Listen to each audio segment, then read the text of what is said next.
여러분 반갑습니다. 제가 웃는 모습이지만 마음은 그렇지 않습니다. 우리가 이 코로나19로 얼마나 심신으로 고통스럽습니까? 우리뿐 아니라 온 세상이 코로나로 인하여서 공황 상태에 빠져가고 있습니다.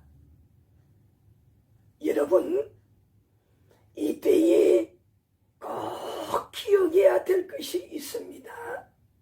그것은 이 코로나가 말세를 사는 믿음을 시험하는 것입니다.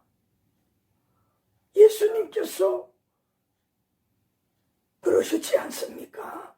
누가복음 18장 8절 말씀에 내가 너희에게 이르노니 속히 그 원한을 풀어주리라.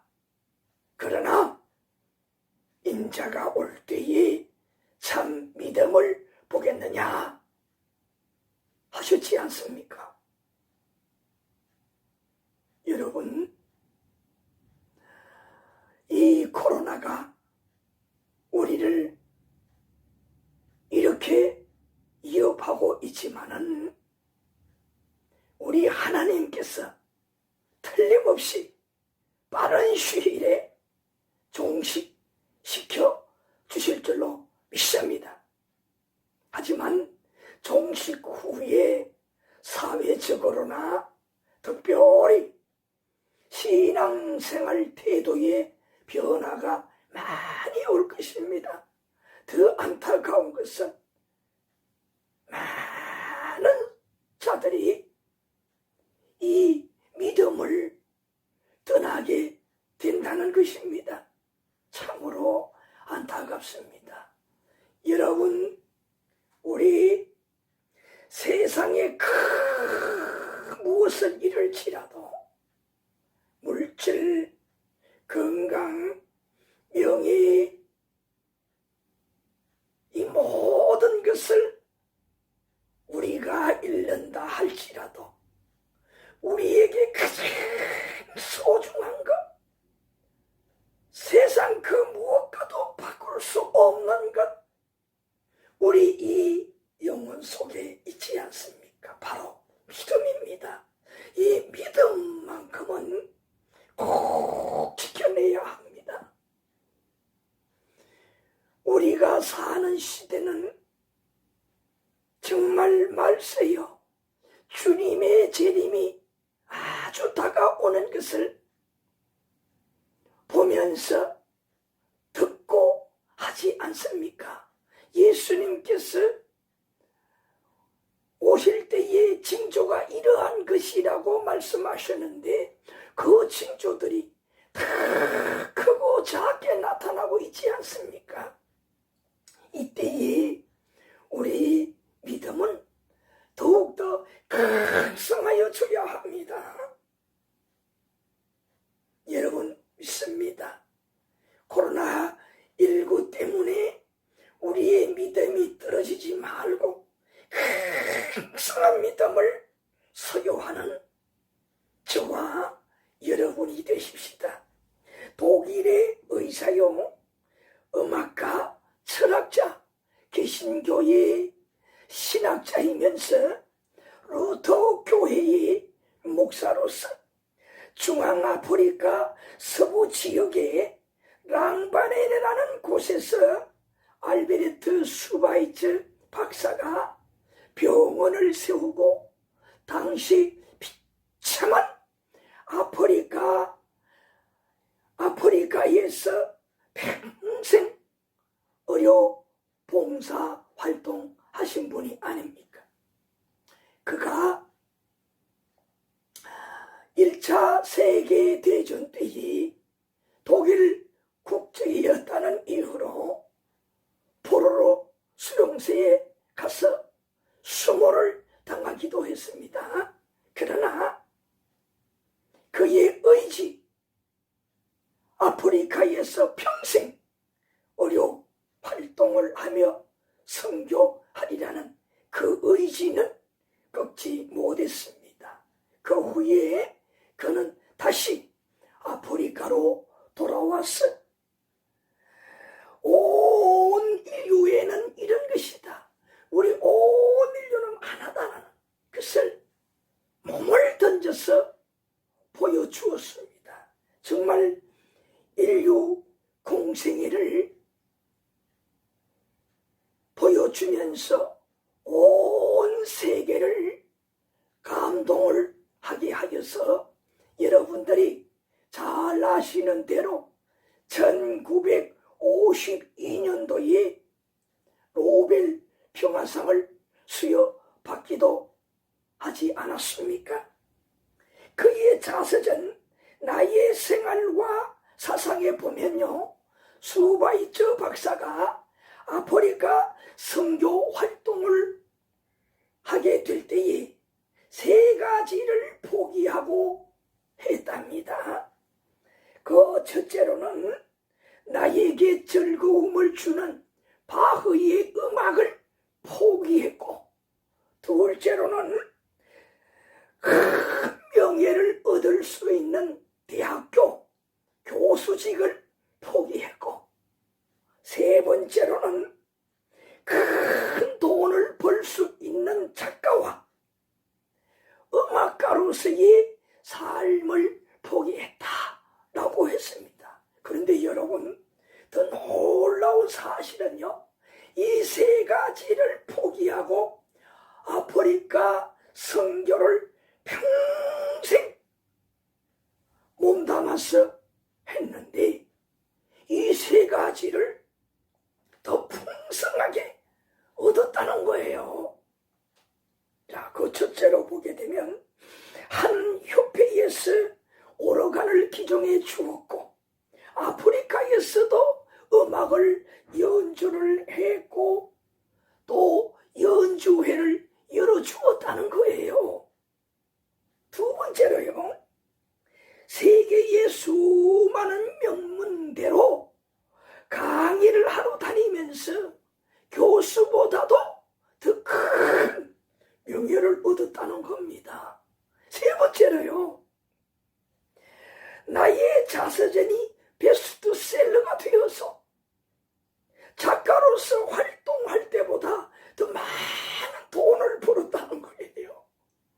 이 돈으로 아프리카 선교를 더욱더 풍성하게 해냈다는 겁니다. 얼마나 놀랍습니까? 과연 슈바이처 박사이십니다. 여러분, 또 한 분을 소개할까 합니다. 이 사람은 팔과 다리가 없는 가운데 선천적으로 기형아로 태어났던 사람입니다. 그렇지만은 절망을 극복하고 세계적인 희망 전도사로 활동을 한 사람이었습니다. 이 사람은 호주의 청년으로서 온 세계를 다니면서 많은 사람들에게 강연을 하면서 감동을 주었는데, 그 주인공은 바로 호주의 청년 닉 부이치치라는 사람입니다. 그는 온 세계를 누비면서 자기처럼 장애를 가진 자들에게 힘과 용기를 지금도 풀어놓고 있습니다. 그가 2008년도에 국내 방송을 통해서 전국에 처음 이름을 알려주기도 했습니다. 그가 이 삶에 대한 열정으로서 장애를 극복하였어. 그는 절망도 희망으로 바꿀 수 있다는 것을 한 몸으로 보여준 산 증인이었습니다. 전 세계의 희망 메시지를 전할 목적으로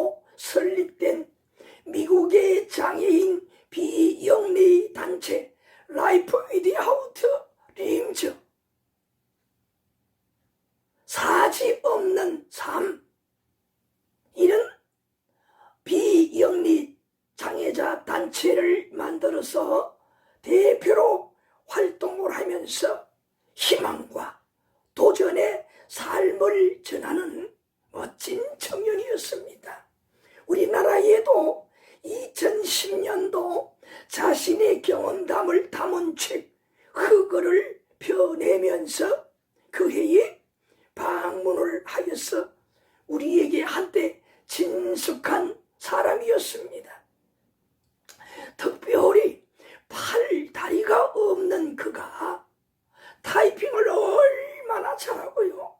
그리고 팔다리가 다 있어도 잘하지 못하는 드럼을 얼마나 잘 쳤는지 몰라요. 그 모습을 보는 많은 사람들이 눈물을 줄 흘리면서 감동을 받는 것을 유튜브에서도 많이 보았습니다. 여러분, 그가 또 2010년도에 두 번째로 방문하게 되었는데, 그가 두 번째 책을 냈는데 그 책명이 플라잉이라는 책입니다. 그래서 출간 기념과 강연을 하기 위해서 다시 우리나라를 내한하게 되었는데, 그때의 서울 온누리 교회에서 강연을 하는데 얼마나 수많은 사람들이 모였는지 자리가 없었다고 합니다. 닉 부이치치가 전하는 희망, 그 희망, 절망 속에서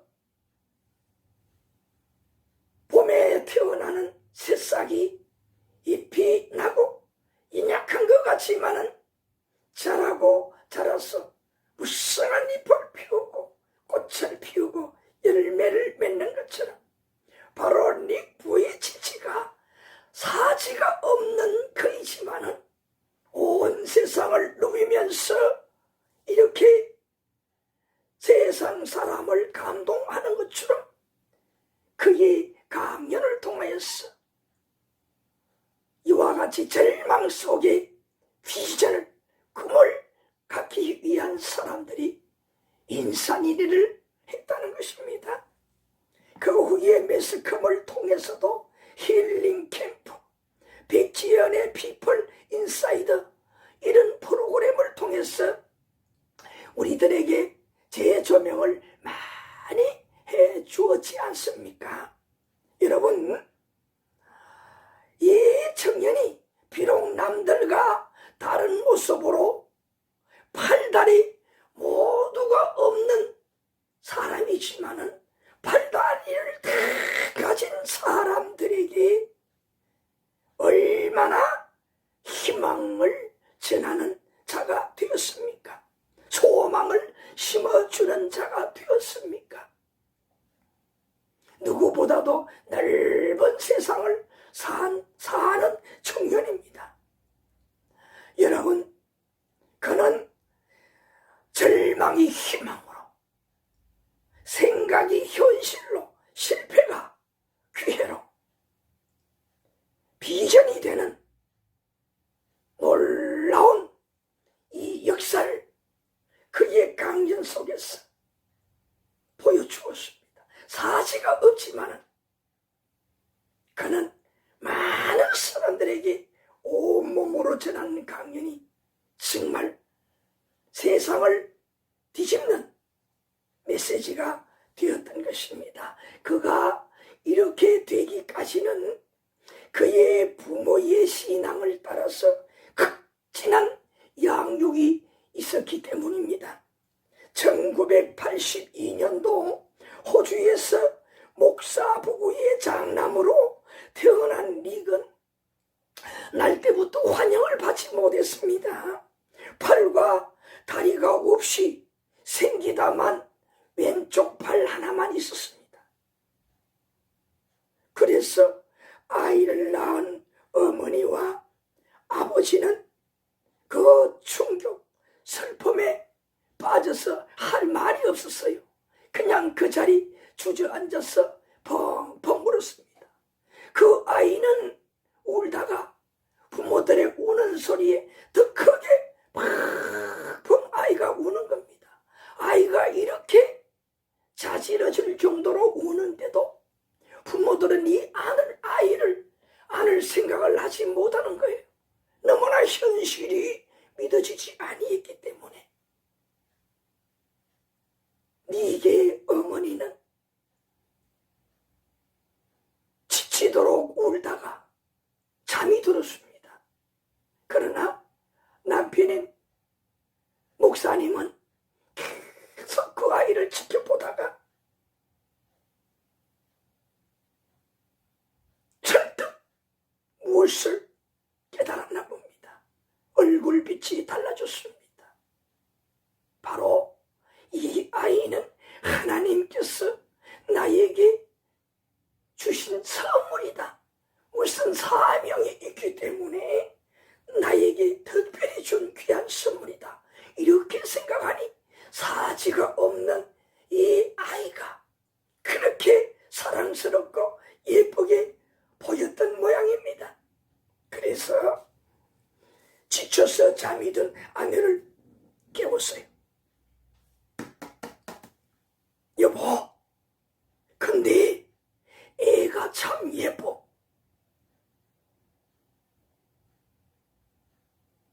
왜 목사님이 아내인 사모를 깨워서 말했습니다. 근데 이 말은 진심인 줄로 믿습니다. 그러나 사모님은 아무런 말이 없어요. 여러분, 이 아이가 사명감이 있는 부모들을 통해서 자라났습니다. 유치원, 초등학교 시절이 되었습니다. 하지만 아이들이 쳐다보며 놀리기도 하고 손가락질도 하고 이게 마음이 얼마나 괴로웠겠습니까? 성장하면서 많은 사람들이 그를 쳐다보는 눈길이 얼마나 싫었겠어요. 그래서요, 사실 깊은 절망에 빠져서 3번이나 자살을 시도했다고 합니다. 얼마나 힘들었으면 그랬겠습니까? 이 부모님들이 그렇게 정성스럽게 키우는데도요. 여러분, 목사님 두 부부가 이 닉에게 하나님의 주신 선물로 알고 사지가 없는 아이지만은 장성으로 정말 가슴으로 안으면서 네가 너무 예뻐, 사랑스러워. 너는 하나님께서 우리에게 주신 가장 귀한 선물이야. 이렇게 키웠습니다. 그런데 이와 같이 3번이나 자살을 시도했던 닉이지만은 어느 날 그 부모님들이 하시는 말씀 속에 그분들의 마음을 읽었어요. 정말 나를 그런 사람으로 믿고 알고 키워놓구나. 그 후에 그 마음이 싹 사라지고 이제 닉은 마음이 건강한 마음을 가지고 부모의 신앙을 따라서 무럭무럭 자라나고 청년이 되어서 이와 같이 세상을 다니면서 많은 저들에게 힘과 용기와 소망을 불어넣는 메시지를 전하는 그가 되었습니다. 강연 때마다 꼭 빼놓지 않는 한 가지 말이 있답니다. 그것은요, 부모님이 아니었다면 나는 스스로를 여전히 어두운 골방에 가두어 놓았을 것이다 라고 하는 거예요. 부모님의 그 정성과 사랑으로 정말 하나님의 선물로 여기며 그렇게 키운 결과 이런 훌륭한 청년 닉이 되었던 것입니다. 우리가 코로나19 전염병으로 온 세상 누구나 우울하고 정말 정말 힘든 삶이라고 여겨지지만은 알베르트 슈바이처 박사처럼 하나님 앞에서 하나님을 위하여서 나의 믿음을 지키며 성실하게 어떤 환경 속에서도 좌절하지 않고 나의 주어진 사명을 다할 때에 하나님께서 이와 같이 덤으로 놀라운 역사를 하신다는 것. 네 보이지주처럼 정말 절망 속에서 회생할 수 없는 자신이었지만은 훌륭한 부모님을 만났고 또한 그 부모님이 지성으로 자신을 키우는 것을 깨닫고 이로 인하여서 그가 성장하고 훌륭한 청년이 되고 이와 같이 온 세상을 다니면서 힘과 용기를 불어넣는 온 세상을 감동을 주는 팔다리가 없지만은 세상 그 누구보다 세상을 누비면서 좌절은 마음에서부터 나오는 것이라는 큰 메시지를 전하는 청년이 되었던 것입니다. 여러분, 우리 힘든 시기에 하나님은 우리의 보호자이십니다. 굳게 믿읍시다. 더욱더 우리는 영성의 삶을 살며 굳건한 믿음으로 우리에게 주어진 일에 정성을 다하여서 힘써 노력하십시다. 여러분 잘 알지 않습니까? 물이 흐르면은 작은 개울이 되고 작은 개울이 흐르면 강이 되고 강이 흐르면 바다가 되는 것 알지 않습니까? 나의 작은 몸이지만은 하나님께서 함께 하시면 힘과 용기와 소망을 가지고 살면 내가 혹여 어떤 어려운 형편에 있을지라도 정말 좌절할 수밖에 없는 지경일지라도 우리는 큰 기적을 이루는 사람이 될 수가 있습니다. 그뿐 아니에요. 우리 주변에 나도 어렵지만 우리보다 더 어려운 자들이 눈을 돌려보면 많습니다. 저들에게 나는 무엇 도울 것이 없는가? 네 보이지처럼 사지 없는 자도 온 세상 사람들에게 얼마나 감동을 주며 용기를 주며 꿈을 심어주며 큰 일을 하고 있습니까? 바로 우리가 이 일을 할 수가 있어요. 그리고 그 보람을 느낄 수가 있어요. 그리고 나는 더 큰 힘을 얻을 수가 있어요. 그리고 더 큰 비전을 가질 수가 있어요. 그래서 나도 후에 놀랄 만한 그런 귀한 하나님의 사람이 될 수가 있다는 겁니다. 여러분, 지금 우리가 공동체에서 함께 모여 예배를 드리지 못하지만은 우리가 주어진 환경 속에서 고람되어 늘 주님과 동행하면 주님의 그 따뜻한 품을 느낄 것입니다. 무엇보다도 말씀하시지 않습니까? 나의 오른손으로 너를 붙들리라. 하나님의 손은 세상을 만드신 손입니다. 아니 하늘까지 만드신 그 손입니다. 그 손으로 우리를 붙들어 주신다면 우리가 무엇이 부족하겠습니까? 오늘 코로나 시대에 이 믿음을 가지고 이 믿음을 지켜내고 주님의 재림의 날에 부끄럽지 않는 우리가 되시길 간절히 주님의 이름으로 축복합니다. 주님의 이름으로 축복합니다. 감사합니다.